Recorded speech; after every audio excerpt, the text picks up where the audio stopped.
This next episode features Remy Beaumont. Remy is the founder and CEO of an award-winning influencer marketing and social commerce powerhouse and an official TikTok agency partner. Remy dives deep in this episode and we cover why we should all be using TikTok in the modern world, starting a business while at university, the social landscape and brand advocates, leveraging micro and macro influencers, and strategies that brands can use to grow, and much, much more. I hope you enjoy the episode, and if you're listening on Apple, Spotify, or YouTube, then please subscribe as it does us a world of good. Thank you and enjoy.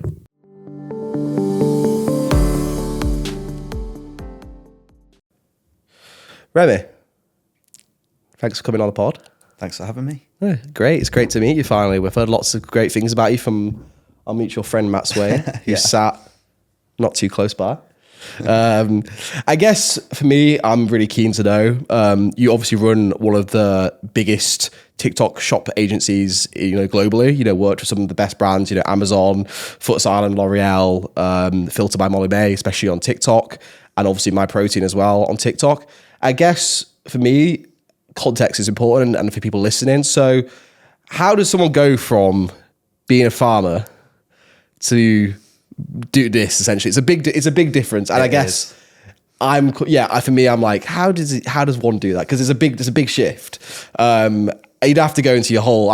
You'd have to tell me from like 5 years old, but it'd be good for some context and for the listeners just to kind of see that, and then we'll dive into some individual areas after. Sure, yeah. So, I'm not actually from a farming background. Okay. Majority of people that go into that industry are born into that industry. Mm-hmm. I actually got into it when I moved out of Brighton and my secondary school had a farm. So basically that was my sort of extracurricular activity. Used to, literally do that instead of doing PE. Like I used to love it.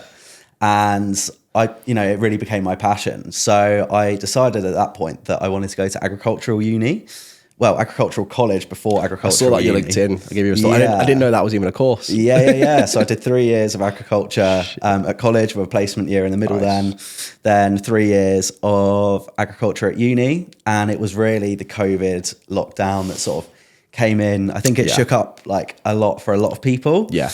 I was creating social media content for clubs and festivals at the time. Yes, as nice. a sort of, it was a hobby of mine, but it was great that I was able to monetize it. And then when COVID came along, obviously there's no clubs and there's no festivals. So I thought, shit, what am I going to do? Exactly. I'm out of work. So I had a couple little lockdown projects. I had a clothing brand and then a sort of tech business. Okay. What was it called? The clothing brand? The clothing brand, it was called Farmenciaga. Not being from a farming background. How did you not get sued for that? I don't know. I was expecting a cease and desist any day. But Did you do well? Or to be honest, I started it as a bit of a joke. The best ideas sometimes come from jokes. 100%. I'd basically seen a website. I got like targeted with this ad for this like cold print store, and they used to have just really, really sick design t-shirts. And I saw it and I was like, I could make that. I'm not paying 30 quid. So I bought a blank. I photoshopped a picture of Skepta in front of the Balenciaga logo, and I printed the t-shirt. And my mum walked into my room. I showed her. She was like, you could do something to do with farming. And then the word Farmenciaga just came into my head like that. Obviously, not being from a farming background, majority of what is worn in the countryside is either tweed or a shuffle. Yeah. I do have a shuffle. I'm not against shuffles, but I thought there needs to be something else. I live in the north. I live in literally middle of nowhere. I know exactly what it's like. I know exactly what it's like. So I had a meme page on Nice. Facebook and Instagram called Farm Memes, which I created when I was about 13. Jeez, and that's impressive. I got to 13. about 10,000 followers across Facebook and Instagram. So I basically just repurposed those accounts. Ended up selling about 10K of stock. Shit, in lockdown. So I did it for a couple of years. So this is like 2020-ish vibe, 2020 until about 2022. Okay, yeah. so not so long ago. No, yeah. But I was doing everything because I didn't want to have a whole load of stock. I was doing everything like made to order. And then it was just like delivery times would be long, and obviously it's how you market it. Yeah, of course. Right. Oh, when you get the customer complaining, "Where's my order?" It's every single one of our orders is handmade especially for you. So it's how you play it, but it just became not really worth it. It's not sustainable, is it? Yeah. No, exactly. No. But Okay. obviously used that to learn how to create a website using WordPress, learned WooCommerce. It was a great experience. And then used those skills to build LinkMe, which was basically an NFC digital business card. So if you met people in public, whether it be for social reasons. I've got one of those. It's like a blank white card, and you just tap it and it opens my LinkedIn profile. Yeah. I keep forgetting I have it. Yeah. It's this blank white card. I could probably be in it a little bit nicer. I think it's like built into the iPhone now. Is it? Okay. With the new iOS. So, interesting. Luckily that didn't affect me too much. But yeah, had that, built that from scratch effectively. Sweet. And then, Wow. me and my business partners just weren't able to sort of give that the love that it needed. So managed to sell that for 5 figures, which, I was at uni. It was, more money than I'd sort of ever had. Pretty good, so yeah. I was quite happy with that. One of the things that did really stick is one of the ways that we sort of marketed LinkMe, which was by using influencers. So with a really low spend, because of sort of connections, we were able to get, a few 100,000 eyeballs on LinkMe. And it was after LinkMe, as we were sort of exiting LinkMe, that it really sort of transpired that actually, like, there's a whole load of TikTokers out here. These other talent management agencies, for whatever reason, don't want to touch these guys with a barge pole. They didn't really see an opportunity with TikTok, and they didn't see an opportunity with these micro influencers. But actually, we discovered firsthand that you get a bunch of these micro influencers, you get them all posting about the same thing, and it gets people talking. Creates noise, yeah. And it all sort of went from there, really. Took these creators on. We had a launch party. About 150 creators came, from Jack Joseph to Joe Weller to Belle Priestley. Where was that? How was it? Where was it? It was at a friend of a friend's house in Brighton, just in the garden. But it went really well, to be fair. Had, ping pong table, a few DJs. Everyone was getting involved. Everyone was loving it. Everyone was loving it. Had some big, like, 5-litre Ciroc bottles from the club. Yes. Might have done a little trip to Asda beforehand. And, absolutely. And had a funnel and been doing a few things like that. But, it got people talking. It got attention. Everyone saw it as a bit like this new exclusive sort of thing. I managed to sign about 100 creators off the back of it, because we knew that these creators, they just saw themselves as people posting videos. They didn't see the sort of bigger picture and the potential. I suppose, like, the untapped potential of these creators, where, like, now where, if you've got a good following, you're a great creator, brands are going to pick you up. Like, you know what I mean? They want you. You're like crack. Yeah. It's like, if you've got a good audience and you're niche. And I've seen a lot of, like, influencers who have been following for a few years, and they had maybe like 40,000 followers on Instagram, had a TikTok. Then they got signed by a talent agency or whoever it was. Now they're at 100,000 followers, and they're doing every other post is like a brand deal with, try this fizzy water, like whatever it is. Yeah. But it's a little bit like, it's a shame to see them go down that route of, selling themselves. But then, the difference between the ones that are authentic and the ones that aren't. Because, the ones that, you work with brands, we work with HERA because I like wearing HERA. Yeah. My friend, when I first did a podcast with a guy who works in London as a marketing director, he was said to me after our pod, he's like, Sim, if anyone comes to you with a teeth whitening brand, he's like, you can't do it. He's like, you'll sell your soul. He's like, just don't, even if they offer you money, don't do it, because I guarantee you'll like just blemish your brand and it'll just not sit well with you. So I think a lot of the times, seeing influencers of getting picked up by, other businesses, I think it's great, because it's giving them a platform and it's paying them for the worth. Because a lot of time, a lot of freelancers get ticked over. I'm sure you've been, clients trying to take you for a ride or try and get free work out of you. And I think it's not fair. And a lot of these influencers are like younger than us, right? They're like, they're getting younger.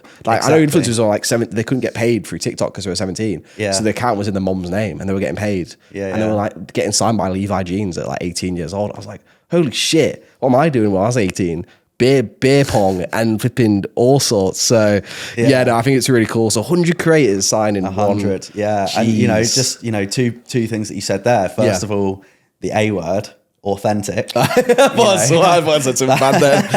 say? That authenticity is really key. And, Yeah. you know, it's so important for these creators to only be promoting brands that they genuinely enjoy and genuinely like, because as soon as they start selling out, You smell the bullshit, they don't you? completely Yeah. devalue themselves. And then Yeah. the second thing is the age, you know, what our sort of strategic advantage was, and, you know, where we were different to the other agencies, you know, starting out, was that we were very similar ages to these TikTokers. How old are you now? I'm 24.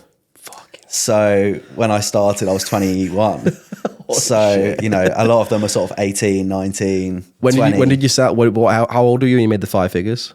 21. Fucking hell. That's fair play. So Jeez. yeah, like we could connect to the creators and chat to them in a way that, you know, Bob with 50 years experience in the industry couldn't. Yeah. So, okay, yeah, like we were all on a learning curve together, but it wasn't that these people necessarily had information that we couldn't learn pretty quickly.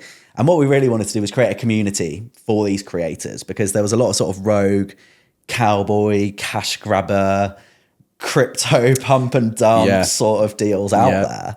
And what we really wanted to do is just bring these people together and have like an inclusive community where they could support each other, whether it be about monetization, whether it be about mental health. You know, we wanted to have somewhere they could come together and support each other.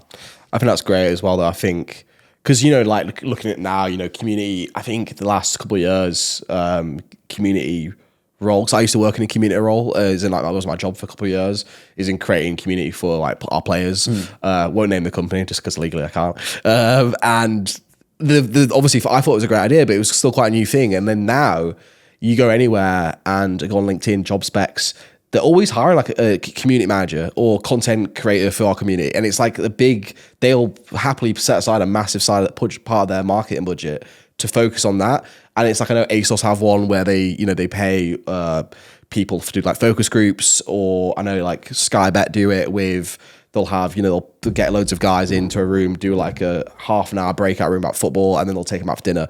Like there's little things like that. And then they'll be in a group chat, and then it grows and grows and grows. A couple of years later, you've got 200,000 people dedicated to your brand, giving you, if you're like, oh, what do you think to this color? I know like Steve Bartlett does it a lot. He'll send out, I'm on his like email list, and he sends out pre episodes of like Michael Bublé. So you could watch the episode weeks before it came out, or you could watch the episode or know the guests and then give input and ask questions. And it's just involving the consumers into the actual episode, which is smart. And then they're using their platform with his like Telegram group and his email group, and he's basically got free market research. And I'm sure like a lot of brands, you know, have that, but I think the brands that do it well are the ones who, you know, over time, it's like me and Matt spoke about earlier, compounding is just very important. You know, people think you can build a community with 10,000 people within a couple of weeks because you've got a great brand. It's like, no, and also you have to give something back, like the value add as well. It's like people aren't just going to do surveys and polls and, you know, sign up to newsletters and then stuff for free. They want something back. But a lot of the time, it's just because they're loyal, and it's loyal to the brand and stuff. So exactly that. Yeah. And, you know, it gives people a sense of ownership over it. Yeah, that's so true. And, you know, when you think, okay, you know, we said 200,000 people, those are 200,000 people that are then going to go out there and be massive brand advocates. Yeah, word of mouth is so important. Exactly. Yeah. And, you know, define influencer nowadays. There are so many categories of influencer, and actually the category of influencer that we find most effective is nano influencers on scale. So, you know, define who is an influencer nowadays. Ultimately, the top 3 ways of leading to a purchase. Number 1 is directly being told by a friend or family member to buy that product. Number 2 is seeing a friend or family member using that product. And number 3 is TikTok videos. And that is because TikTok is where like today's word of mouth is happening, but at scale. And, you know, brands are spending millions of pounds a year trying to build these communities. And, you know, TikTok, obviously, there is a difference between a following and a community, but TikTok really provides TikTok's a massive catalyst for brands creating these communities. And just take like the rise of creator-owned brands, for example. You know, it's very, very smart for these brands, for example, Tesco, to go to Mrs. Hinch and partner up. They're taking all the logistical nightmare of what Mrs. Hinch doesn't have experience in away from her, and they're bolting on to use her existing community. It's like Joe Wicks or the Delicious Yella. They've got their own cookbooks. Like Gordon Ramsay has his own pan selection or something, which is ridiculously priced. Yeah. It's like, it makes no sense. They're using someone who's, well, it's like essentially taking someone who's the expert in their field and putting it in the forefront of their brand to sell something they want to sell because they know it's going to sell, because they already have a built-in audience of, I don't know, Gordon Ramsay's got like 20 million followers, or whatever it is. You give Lewis Hamilton anything to hold, the sales are going to go up because it's footfall. It's just because his followers are so high. Like, I don't know who has the most followers. I mean, you'll probably know who has the most followers on Instagram. I don't know, like, was it like Molly May or what, in the UK? Yeah. Oh, Dua Lipa, is it? I couldn't tell I think it might be Dua Lipa. I had it on a quiz like once. Yeah, I don't know why that's stuck in my head. I think it was a lockdown quiz. Speaking of lockdown, I suppose that's kind of where you said the idea kind of spawned from, right? I'll be honest, this is probably where the idea of the podcast came from, because we had a lot of free time where, I was still working. I didn't get furloughed, unfortunately. I know a lot of people did have a lot of free time. A lot of people wasted a lot of their free time. Yeah. Obviously, you did something productive with it. So I guess the catalyst for this agency come from the boredom in lockdown? Would you say would that be like a good example? I think thing to say. Nobody knew how long lockdown was going to be. No, it could have been like 10 years, you know. And I didn't want to look back and think, what the hell did I do? Because obviously I was at uni at the time. A lot of my friends were, not just my friends, a lot of people were doing a lot of nothing. Yeah. And I didn't want to look back and think, this has been like 2 years, 5 years, 10 years. What have I done? You know, I was never going to get the opportunity to do so many things that I did. Again, whether it was shaving my head, whether it was, you know, teaching myself. I shaved my head. It was great. Just for fun. It was great. I didn't know where to stop moisturizing my face. So I would just moisturize my whole head. It felt amazing. But yeah, you know, I wanted to look back and think, you know, I've done something with my time. Yeah. And taken something away from it. And, you know, that's what I saw it as the sort of perfect opportunity to do. That's mental. Now you're running it. You obviously have staff. So it's obviously grown in the last 4 years. Is it been 3? Just had our third birthday. Just had your third birthday. And how many people working for you now? About 10. 10. What's it like being a boss? Do you like it or? I like it. Yeah, okay. Of course. Pressure, I like a bit more pressure. A lot of pressure. A lot of stress. A lot of sleepless nights. I was gonna say, because you're not just responsible for. It's like having a kid, isn't it? You're not always as responsible for yourself. You're then responsible for like your 10 children, essentially. Well, exactly. You got to feed them, getting paid, like making sure they're happy, making sure they're okay. Exactly. That must be strange from going from university to then literally being a business owner and like manager, essentially. 100%. Yeah, it is weird, but I honestly wouldn't change it for the world. Like, my team are great. They look cool. I looked at you stalking your Instagram, like all the reels they do and stuff in the office. I think it's really funny. It's work hard, play hard. Yeah. You know, people, they know what they need to get done. They know what the rules are. I'm a nice guy, but people know what they need to do to stay. That makes sense. Stay with us. That makes sense. I guess for me, be it like content creators in general, you know, podcasts, TikTok, Instagram, any social media, anything that's, you know, if you've got something you want to push, a brand, a product, how do you cut through the noise? Like how, you know, because obviously TikTok's good for some stuff, Instagram's good for other things. You know, I was saying before, I work with a brand called Bully Billows, and the TikTok is very much fun, easy breezy. Like, we want it to be like about, you know, we're not trying to sell stuff because we know the product's good. We know people like the products. We know we've got a great audience. We've got a great customer base. So we would like to do the fun things on TikTok, but then the Instagram's saved for like the high quality images of the dogs, the products. Even though we're not necessarily trying to sell a certain thing, it's just pushing that product out because we know people like to see cute dogs in like combat collars or whatever it is. Even if you don't want to buy anything, it's just nice to look at. So I guess like we find that is like a bit of a TV issue where a lot of brands, they'll try to do the same thing on, say, one platform and then the same in the other, and it just doesn't correlate as well. So I guess for pushing through the noise, how do you find with TikTok that you're able to reach certain audiences, that you're able to get the right people to, you know, like the right influencers, essentially to do the right thing, say the right thing, be the face of the brand. Like how do you do that well? Sure. Yeah, I mean, there's a few sort of things here. So, you know, first of all, comparing TikTok to Instagram. Instagram is the face of the brand. TikTok is the personality of the brand. Yeah. TikTok is what the brand gets up to at the weekend, you know. So it's a very different vibe, first of all. You shouldn't just be, you know, copying and pasting your Instagram brief across to TikTok. Okay. There's I learned that for myself because that's what I do now. there's 1.6 million videos uploaded to TikTok in the UK every 24 hours. So there's a lot of competition. Yeah. So you've got to stand out. And I think, you know, whether you're a brand, whether you're a creator, you've got to be providing some sort of value.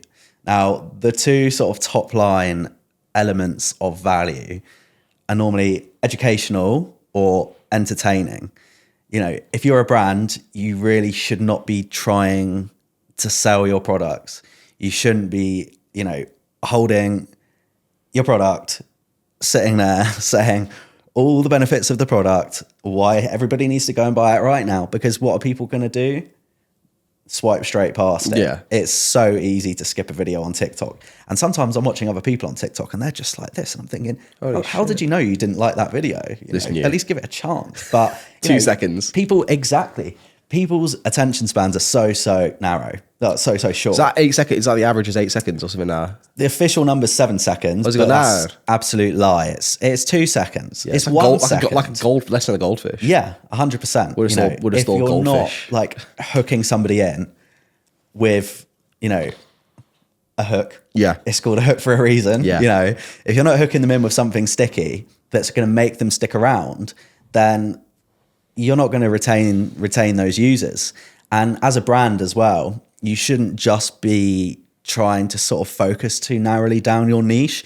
You know, if I'm selling a product, I need to make sure that my content is gonna be sort of, if I'm selling a product, I need to make sure that my content is going to appeal to as many people as possible, because the TikTok algorithm, the way it works, it is going to push it to a broad group of users. Yeah, I was going to ask about the algorithm after. Yeah. Because it changes. Does it always change? Is it always changing? Because I know like people like, I can post it on Instagram and get 20 likes. I'll post the same thing on TikTok and it's got 2.4 million views in half an hour.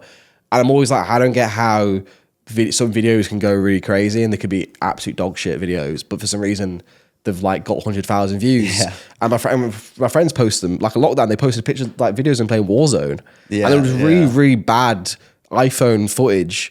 And they were getting hundreds of thousands of views. I just didn't understand. So is there an algorithm I guess the question is there an algorithm there that benefits people with, say, more followers, or is it more people of the content? Is it the content? Is it all content based? I guess is like that's what you're gonna, because you don't want to get served with ads and stuff that aren't relevant.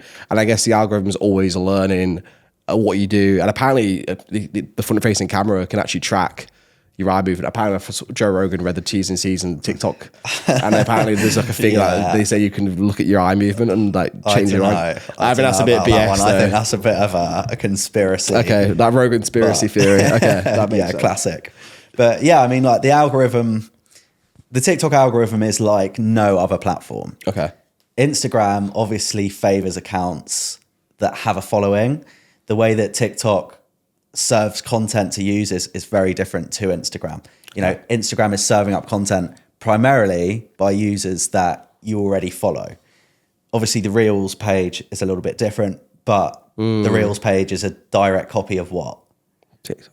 Yeah. So if you can get it right for TikTok, you can get it right for the other platforms as a general sort of rule, whether it be Instagram Reels, whether it be YouTube Shorts. So I guess, is it favor people with great content, or is it literally just you could post a really like shitty, you know, not great quality video, but because it's funny, it could get 2 million views? Like I guess like what's the... Sure. what's like, what sticks and what doesn't. I guess it's funny. It's like, I'm trying to figure it out. I'm like, it just seems to always be changing. Yeah. And it hurts my head when I think about it. Yeah. And I'm like, I just don't understand. I think that's what it is. I just don't understand. Sure. You're the expert. No, So it is all about the content. Okay. The content is all that matters. You can have an account with 0 followers that creates a great piece of content, and that is going to outperform somebody with 20 million followers. Really? Okay. That's creating crap content. So, whether you're a creator, whether you're a brand, there's a few key things. So great lighting, high quality camera, not necessarily high quality camera, but just clear, like a cinematic on a phone. Yeah. Content. Yeah. And good audio. So good lighting, good visual, good audio. Obviously, it does matter what goes on, of course, in the content. But if you have those 3 things, instantly your content is more watchable. If your content is more watchable, more people are going to watch it. More people are going to take an action as a result of watching the content, especially if you've got that call to action at the end of it. So, following, means nothing. And, if you're a creator, I mean, I've got a creator with 25,000 followers, and she is earning about 30 times a creator that I've got with 17 million followers through TikTok Shop. So following is completely irrelevant on TikTok. So it's beneficial essentially to people who are starting. So basically, if you want to start out as a content creator, TikToker, YouTuber, podcaster, TikTok's probably the best place to start essentially, because that's where you're going to get the most value for free, or not necessarily free, but it's free to post. And I guess that's where you're going to get the most eyes on your whatever you're selling, whatever you're doing, I suppose. Because YouTube's good. I think as well, like YouTube is it, the statistics. Is it every news channel, every TV channel globally in the world? It doesn't make up any people view. It's like 2 billion viewers a day on YouTube or something, which is almost basically a quarter of the world population is viewing a platform once a day. And it's like people don't realize how YouTube kind of snuck up on us. It was like people don't watch. I don't. If I go to the gym now, I don't watch TV. I'll just watch like podcasts on my phone on YouTube because I actually pay. I used to think people who paid for YouTube Premium were like idiots. I'm now one of those idiots. And I worked, it tells you how many hours you save all my life. If you're watching a 3-hour video of Chris Williamson and Joe Rogan, I remember putting a video on, I get an ad 12 seconds into it. I'm not even started. And you work out how much time. I'm like, but for me, like I'm happy to spend that money because I know that's where it is. Other people are like, that's stupid. That's a waste of money. But I feel like YouTube as well, like everyone always says, if you've got a podcast, you need to be on YouTube. You need to film them.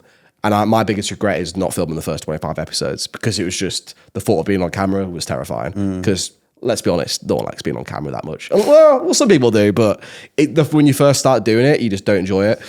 Sure. That's actually one of my next questions. Is it strange to run like work in the TikTok space where it's very much face on, to then not be in like in front of the camera because I kind of see you're like more behind the scenes, right?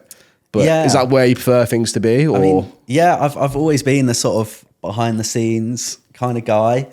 I think, I guess over the past sort of 3 years, it has come into my mind that potentially people think, oh, well, how's he to tell me, what to do on TikTok when he hasn't got, 1 million followers himself. But actually, what I've got is the macro overview of how it all comes together. And, knowing one small part of the process is nowhere near as valuable as having an overview of the entire process. Your peripherals are open, long, basically wider. Exactly. Right? I see what works for thousands of creators and I spot patterns and I spot, with smaller creators, this works. With bigger creators, this works, et cetera, et cetera. If I was one creator that had got to 1 million followers, what I've done, I can't just copy and paste that onto you. It doesn't mean that that's going to work for you. No. And, we all know that content creation is a full-time job. If you want to be a content creator, and you want it to be your full-time financial thing, it's got to be your full-time hour thing. Unless you're paying someone to edit it. Well, again, that's another thing, though, isn't it? Right? Yeah. So yeah, I could give everything up right now and, just focus on becoming a creator myself. But to be honest, it's that money or fame question, I guess. I don't really want to be famous. I want to be Yeah, I don't want to be background. famous. I don't get people who, I don't understand when people are like, I want to be known. And I'm like, why? What? Getting cancelled? People shut up at your house? I You know. can't go anywhere. It's like, I Yeah. always think about when, if you ever met someone who you see on TV for years and you see him in person and you see him, you like really be like, Yeah. they're a bit smaller than I thought. They're not as nice as I thought. Yeah. It's like, no, don't meet your heroes. And then I'm like, how, they just go to Tesco. Like you just don't get it. I'm like, you never see these people like in the real world. You're like, these guys just go drive the cars into Tesco, do the same shop at the same place. And I don't understand like why they'd want to be famous. Like unless you can't help it. Like unless you're like Leonardo DiCaprio, Brad Pitt, fair enough. But I just never understood people who strive to be like to be everywhere. And I'm just like, I don't really want people to know anything about me. I'd rather be one of those rich billionaires who live in the Cayman Islands who like, no, everyone's like Jeff Bezos is the most richest man. I'm like, no. You don't know the richest people. The real rich people because they don't do everything that they can to stay off that Forbes rich list. Exactly. Yeah, exactly. Because and also probably because they're doing some dodgy shit as well. So, but I guess because like we said before being on camera, I didn't used to like that. I used to think it was intimidating. I thought it'd take the love out of the podcast game. But over time, you realize that in order to get to the next level, you have to do things uncomfortable to then essentially get to the next level, which I guess, like we said before, you come on podcasts, which again, you'd probably not done before. Was that always like that? Did you always have that? Like, was it, I suppose I don't want to say like anxiousness, but was it always something you had when you were younger? Like you just didn't like being like in front of the camera or like being on stage, or because I used to get really bad stage fright when you get to do plays and stuff. I used to have like panic attacks and shit. And then there's always those weird music kids that are just always been doing the best. But yeah, was that always something you struggled with, or was that just? Yeah, no, like I guess at the time I didn't see it as like struggling necessarily. Yeah. I just didn't want to do it. Whether it was like, in primary school, for example, when there was like the Christmas play, I was the guy at the back of the room operating the spotlight, dressed all in black. That was more interesting to me, the production side. Yeah. When I was at secondary school and we had the school farm and the BBC came to film, Nice. I ended up helping the director, like holding the iPad, like being behind the scenes instead of in front of the camera. Like that side always interested me way more because, you can be the star of the show or you can be everything else. And to me, being everything else teaches you a lot more and is then applicable into sort of other industries or elements of your life. Yeah. So, for me, it was kind of, I never had that much confidence as a kid. I was, a ginger only child, half French, I didn't have like that much confidence. I grew up in Brighton and I moved to middle of Sussex to go to secondary school. I knew no one, I had no confidence, but I was just, doing it for it. Yeah, doing you. Just going for it. It's interesting, isn't it, how people don't realize how much work goes on behind the scenes. We actually had Anthony, who does the trailers for Diver CEO here. He was telling me about the setup and stuff. And I was like, some people like, why can't the pod look like this? Or why does this look better? Like, why is their YouTube channel? But I'm like, bro, he's got 20 staff members, 9 cameras, 3 rigs. He's got someone who books their guests, someone who picks up the guests, there's like, what I mean? It's a whole industry. Whole team, It's literally millions of pounds. What do you mean our pod's not going to be better? I've got $5,000 to buy a whole setup and it's just me, myself and I to edit, produce, be the interviewer, the editor, the person who travels, the person who books the diaries. It's like like you said, it's a full-time job. 100%, so then when people and this is what I like about, this is when people say that doing content creating, I'm like, that's it's a big deal. Like it's actually takes a lot more than people think. And I guess like you said before, you prefer behind the scenes because you think it actually is, well, it is the most important thing because without behind the scenes people, the person in this chair looks shit. Like, I'm pretty sure without, what's the guy who's in Rogan's, what's he called? Oh, the guy who sits in Rogan's, his mate. I know you're talking about, but I can't tell you his name. name. And he always like Tam's pulls, like without him, can you imagine Rogan's like, oh, fucking, I'm just and he has to stop. Do you know what I mean? He makes him look good. And I guess for like brands and stuff like that, I think people expect way too much from people when, they see content creators or they see like podcasts, they're like, you could be doing this much better, you could be doing this. I'm like, until you do it, it's very hard. And I think I like the point about, you said behind the scenes stuff is actually for you, that's more like, that's the sexy part of it. And I think being in the front of the camera is maybe not where you want to be, because it's like you said, it's not because you don't necessarily like it, it's like I don't want to do it. I mean, Matt was saying earlier when we did an episode before, and he was just saying like, now, like if I don't want to do it, I just don't do it. Like I'm like self-aware enough. I know what I like and what I don't like. So if I don't want to do something, I'll just be like, I don't really fancy doing that. Just because he's like, I can afford not to do things I don't like to do anymore. Because it sucks. Now people, and then I always say this to my mom and stuff, and she's like, "Oh, sometimes you gotta do the hard stuff." I'm like, no. I've done too much hard stuff to be doing that now. I want to be enjoying doing the fun stuff now, to be honest. But I had a quick one, but that was actually interesting to me. But Charlie Sloth, you obviously ended up working with him. I did, yeah. How was that? Because Fire in the Booth, obviously, like sick. Yeah, like Skepta's, one of the best, one of my favorite videos on YouTube, to be honest. How did that come about? Like, what's the story behind that? So the club and festival promoter that I was working with at the time basically gave me a call one day, and he said, "Remy, we've got a new festival." I thought, oh, sick! Like, it's going to be like drum and bass festival in Brighton or something, like that. Like what the rest of them were. He said, this one is Fire in the Park with Charlie Sloth. So they were basically taking Fire in the Booth and turning it into a festival. And he said, do you want to lead creating all of the social content? And I'd only actually been creating video content for about 6-7 months at the time, like officially, as a job. So I, leapt at the opportunity, and I think he might have regretted giving it to me, because as soon as I got sent the Charlie Sloth official soundboard, everybody in the office was absolutely losing their minds with me playing all of like the glass smashing and the song. No, we're going to do this. Just on repeat all day, every day. People were honestly losing their marbles. But it was a great opportunity. I was absolutely gassed at the time, like to have that. Yeah, he's absolutely smashing it, isn't he? 100%. Yeah, he's got his club, he's got AU, he's got.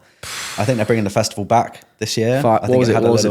Fire in the Park. Fire in the yeah, they were going to do a fire in the dam as well and have a boat party, which it kind of got back shelf. But I think it could be potentially coming back. Insane. Yeah, I'd love to do something like that. Jeez, I guess circling back to TikTok and brands, and I guess brands that do things well and brands that don't do certain things so well.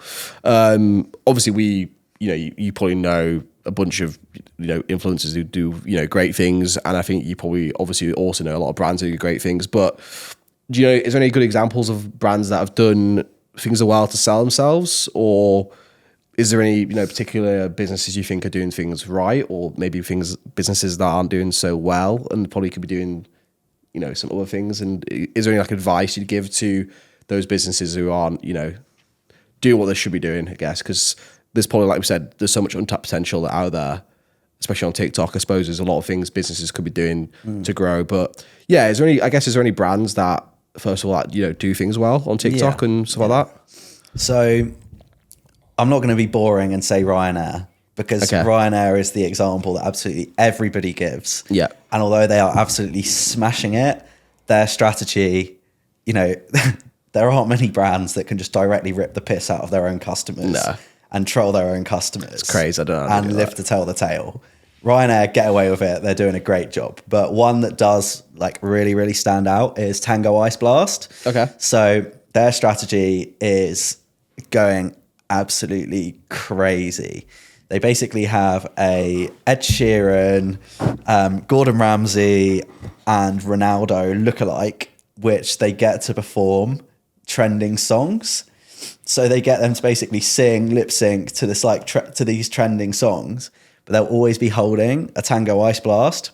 Okay. So to sort of break that down, it's educational, it's getting attention. People's eyes are stopping. They're thinking, I can't remember what they actually call it. It's not Ed Sheeran. It's like Ned Sheeran or something. But you know, it gets a shitload of attention. Yeah. And it's not like they're standing there and they're holding a Tango Ice Blast. Oh, Tango Ice Blast. Oh, you need to get one now. It comes in 20 different flavors and it's the best thing ever. And you're missing out if you don't have one. Swipe. Who's going to watch that? Yeah. Who's going to watch that? But getting hundreds of millions of views by having 3 or 4 lookalikes in a car dancing like this together, who just so happen to be holding Tango Ice Blasts, will do a hell of a lot more for them than somebody sitting there listing a million reasons why you should go and buy a Tango Ice Blast. Yeah. So Smart. They're Marketing. absolutely smashing it. And the thing is that, you know, one sort of key piece of advice that I would give, the one key piece of advice is brands need to take it seriously, because so many brands are doing TikTok half-heartedly because they don't really believe in it. They're reluctantly putting a bit of budget towards it. You know, I had a call with a brand yesterday, actually. They're about 5 million revenue. They want to start posting on TikTok. I said, what's your budget? £6,000 for the whole of 2024. And it's like, okay, it doesn't have to be like, Yeah. I'm not asking for free meal, but don't bother if you're not going to take it seriously and believe in it. More people spend that on paid ads in a week. I know. In a day. I know. I know. So, you know, the thing is where a lot of, you know, and that's where like there has been potentially a lag with, you know, more luxury brands or brands that generally have an, you know, older senior leadership team, where for them, it's a safe bet to go spend £1 million on a TV ad or a billboard or whatever. Not a billboard. because it's what they know, right? Yeah. And TikTok, you know, with the same budget, could achieve 100 times better results, but you'd also have all the data around your demographics, all the data around who's viewing, who's buying. Yeah. You know exactly how much you've actually sold. Yeah. You actually know your ROI. Heat maps. How do you know what your ROI is On a from a TV billboard. ad or a billboard In Leeds unless or you've something, got yeah. a specialist landing page and a QR code? You don't. No. And that's why, you know, influencer marketing traditionally had this issue of not having necessarily tangible ROI. If you pay an influencer to promote your brand and then somebody goes and buys something from your brand 6 months down the line, how do you attribute that to that influencer? You can't. And that's why when TikTok Shop came along, we saw that as an absolutely massive opportunity, because if we can convert them there and then on the app in a closed loop environment, you know, we haven't just, you know, completed the sales funnel or the marketing funnel. We've absolutely shortcutted that brand to success. And when you make it sort of 2-3 taps from somebody discovering a product to somebody having that product turn up at their house, it's dangerously easy for brands to succeed. It's like when Instagram did the shop and then they got rid of it. And I was always really annoyed because I personally don't, like, I've only started using TikTok now for the business, but I always just like, I didn't, because I was like, my friend's like, yeah, but you watch the same reels on Instagram. And I was like, well, why would I get TikTok to watch the same things twice? And I'm trying to get away from social media. So I deleted Snapchat, better use Facebook. Yeah. Kind of wean back into like, now it's LinkedIn, Instagram, TikTok. But I remember just like, I just didn't want to do, because I thought it was just people dancing. And then it wasn't until about a year ago and I realized how important it actually was. And I was like, we're going to have to start creating shorts for TikTok and YouTube, because that's where, and obviously people said the short form content was like, that was killing it. Now apparently longer form content's actually better. I'm like, holy shit. Like, So they claim. yeah, it's So like, they make your mind up, guys. yeah. Like, I don't know. Like, I don't know. But I think how like Instagram had the shop and then they got rid of it. And I remember like saving things like for my car in the basket, like, and you can save stuff on Instagram. And I used to go back and I sometimes you scroll and I'm like, I'll save that, baby, buy that. But it just disappeared one day. Yeah. I'm like, and you can still see the saved items, but then when I click on them, it's not taking me to buy, it's taking me to the store. Yeah. So like now I've like HERA, I'll click on it, like tag someone, it'll click on the item, which is great because you can actually tag products, which I think is really good. Because it kind of takes away that thing of where, you know, girls post on like, what you wearing? And the girl never commented. It's like, now you can just tag the product, makes it a lot easier. And And then I saw then I went on TikTok, and it's like, I think the first thing I've actually used TikTok to buy stuff. Nice. My first purchase was pick a mix. Yes. That's a massive crazy. thing. Yeah, and yeah, especially in lockdown as well. And there's videos of people packing sweets into boxes.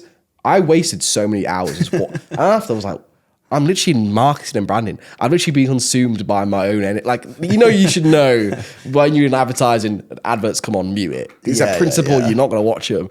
And then you find yourself in an Instagram trap or TikTok trap. I'm like, no, I've done what I swore I'd never do. But I guess that's a good way. That's great marketing. Because the fact you can keep me on my phone, even though I know I'm not supposed to be doing it, and I'm still hooked. And when I go buy and spend £15 on a bulk pack of M&Ms and whatever it was, that's good. Like, that's smart. And if you can do that, and I'm assuming that's what you guys do well. But in order to do that, like, I think it's amazing to be able to convert people so quickly. Because, like you said before, the footfall, like if you had a billboard, you're not going to have to track it. Like you said before, influencers, how are you going to know that? Because Alex Bowen wore a Seattle Seahawks t-shirt 2020 that someone's going to buy one in 2022. That was my example, because that's exactly what I did. But yeah, so I suppose the conversion rates, I suppose that's where like the magic is, and that's where it happens. So I suppose a lot of brands, they're literally missing the trick, right? They could be doing things that like you guys do that other businesses do well. And I feel like, I suppose that's why people use you for your expertise, right? Because that's where expertise lies. So I know we spoke about brands that do well on TikTok, but then I suppose, is there any brands that don't do so well? Do you have any good examples of, if you can name them? You don't have to name them if you don't want to. Not necessarily brands that don't do well. It's, the thing is with TikTok Shop is there can be very TikTok Shop specific products, right? So, for example, I work with a couple different fake tan brands. Okay. One of them is super, super established on the high street, biggest fake tan brand in the US. What happens when they launch on TikTok Shop? Didn't perform that well. But a smaller, lesser known, more authentic fake tan brand launches on TikTok Shop. What happens? The crowd goes crazy. So just because brands are established in if we call it the real world, it doesn't mean that they're automatically going to shortcut to success on TikTok Shop. And, the brand that I'm referring to as successful on TikTok Shop is Filter by Molly May. Obviously, Molly May is sort of known for social media. Of course. And when you take the TikTok demographic, which we'll get onto in a minute, but the TikTok demographic, within the UK is generally quite young. So it means that aligns super well to Filter's target demographic, right? So with Filter, we work with them. We're the only agency that they work with on TikTok Shop, actually. Oh, sick. And we get them, or have got them previously, a return on ad spend of 91. So for every pound they spent with us, we are making them £91 back. Jeez. So a literal license to print money. Yeah. And what is really interesting now is, I know you mentioned earlier about a dancing app, et cetera, et cetera. That is the biggest misconception that people have about TikTok. Yeah. I had a client called Facebook, a kids platform, the other day, and I do personally not know anybody under 30 that actually still uses Facebook routinely.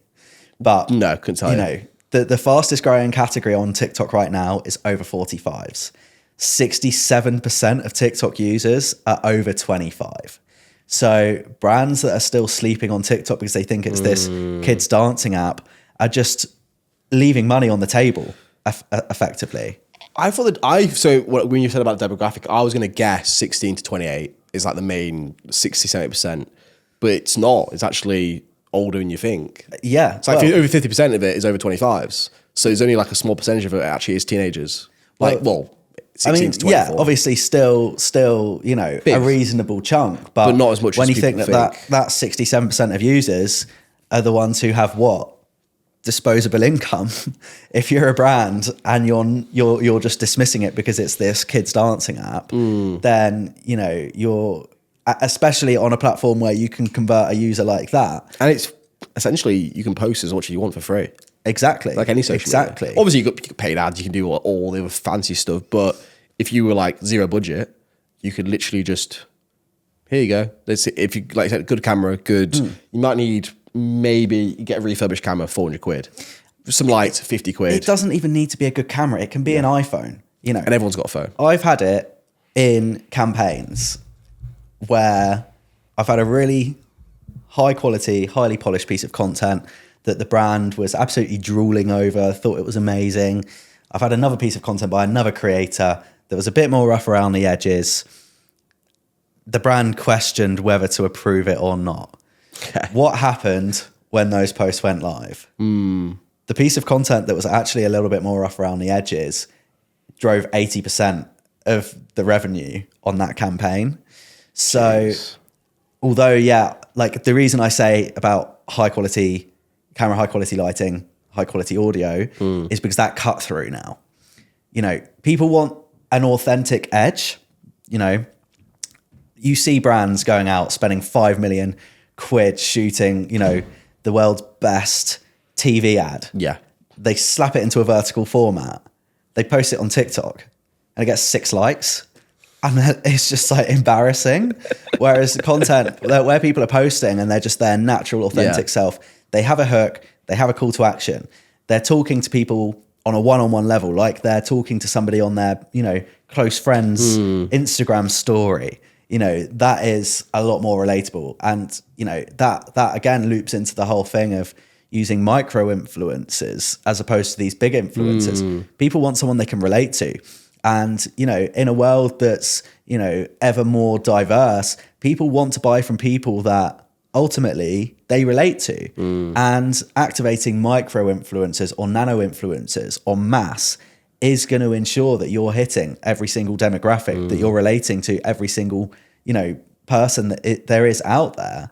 And, you know, these brands, you know, you see brands doing these trips, etc., and getting absolutely cancelled because they're only, you know, they've got, say, like 10 creators that they're taking away somewhere, and they've just found, you know, 10 tens, you know, blonde hair, blue eyes. Love Island, yeah. Love Islanders. And that's just not the real world. And people are moving away from it, aren't they? Like the Baywatch style-esque, you know, like this. People want, people like authentic, like me and Matt said this before, authentism, that's not even a word. Being authentic is more important than just trying to make people think like, look at me, buy this pretty thing. Like people want to be able to relate to it. Yeah. And Gymshark are great. Like they have a lot of, you know, they post a lot. And you look, if you like look at the tagged people, they obviously have a lot of people with millions of followers, but then they also have a lot of people with just a few thousand followers who've signed them because they see they like the mission they're on, they like the story behind it. And then the channel will grow, and then you see like the fitness page growing, and then even though they might not be paying them, they might send them a few free t-shirts, but that's all it takes for them to then grow as a business. And I think, like say if they're sponsoring like an 18-year-old girl from Plymouth who had 200 followers and now she's got 10,000 followers, she's got the equipment to do more reels, and then other girls who are in Plymouth or anywhere in the world to see that, I'm like, oh, well, she's got sponsored by Gymshark, she had 2,000 followers. Exactly. Maybe I'll start going to the gym more, so then I can get sponsored. Yeah. And again, it's like those little things, and I think micro influencers, untapped source potential, I think. It's that whole thing of, you know, what's more valuable now, being aspirational or being relatable? People, you know, guys in Hawaiian shirts buy from guys in Hawaiian shirts, right? People want to have that relatable aspect. And when a lot of creators, you know, obviously we were talking about creators, you know, coming across as sellouts earlier. And, you know, when Kim K posts something now, are people really thinking, oh my God, well, Kim K says it's amazing, so it must be amazing, I'm going to go and buy it? Or are they thinking, I wonder how much she's just been paid for that? Yeah, you look at the comments, it always says. Exactly. But it's still, people still buy it though. They do, and there is a place for them, 100%. Of course and I think, you know, obviously it's a whole spectrum, right? Right from celebrity, you know, mega influencers on this end to micro, nano on this end. My personal opinion, and where we're really seeing success, you want this top 20% here. You want this, not bottom as in them not being as good, but bottom as in number of followers, etc. Yeah. 20% there. The middle 60, if I've got my maths right. Yeah. For brands, the middle 60, these are the guys that are driving essentially the least ROI. They're the ones that are going to want the flat fees, but they're not going to necessarily produce the best results. These guys are genuinely massive fans and advocates for your brand. You reach out to them, they will, they're so appreciative of the opportunity. They'll honestly want to preach, you might pay them to do one post, but they're so proud to be working with, say, Gymshark. They're going to just continue posting. Yeah. Every single post that they post, they're going to tag Gymshark. Yeah. Obviously, opposite end of the spectrum, these creators, you do want them to be seen as, potentially the sort of face or whatever. But, ultimately it's this middle section now that's just so saturated. And in terms of how easy, obviously, not to generalize, but, these guys and these guys are generally easier to work with than these guys. Yeah, of course. That makes a lot of sense. I like the breakdown, actually. I think it's really, really important. We filmed this episode at the Carugo Studios. It's the first studio dedicated to personal branding content like Reels, podcasts, and YouTube. You can use it for yourself or have Carugo's expert team help you. It's based on Fleet Street in central London, and to find out more, visit caruga.co.uk/studio for more info or drop me a message. Got a few more questions. Sure. I guess, what's next for you? What's next for the business? What's next for TikTok, I guess? Like, is there anything you can tell us about that, or is it hush hush?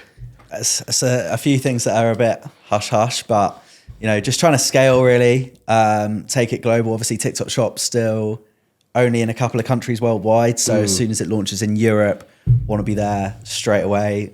I speak French, so as soon as it's in France, nice, I'm going to be there.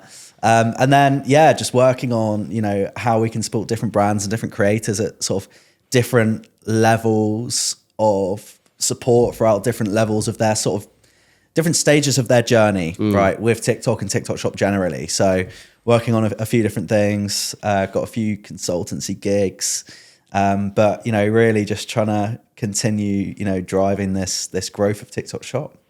Amazing, mate. I appreciate you coming on today and, talking to me, because I think personally it's, interesting for me, but I think as well for listeners, I think it's going to be really, really useful. And hopefully people find some great value out of it. I'm sure they will. Hopefully. Yeah, amazing. No, thank you for having me. Cheers, mate. Thank you. Cheers.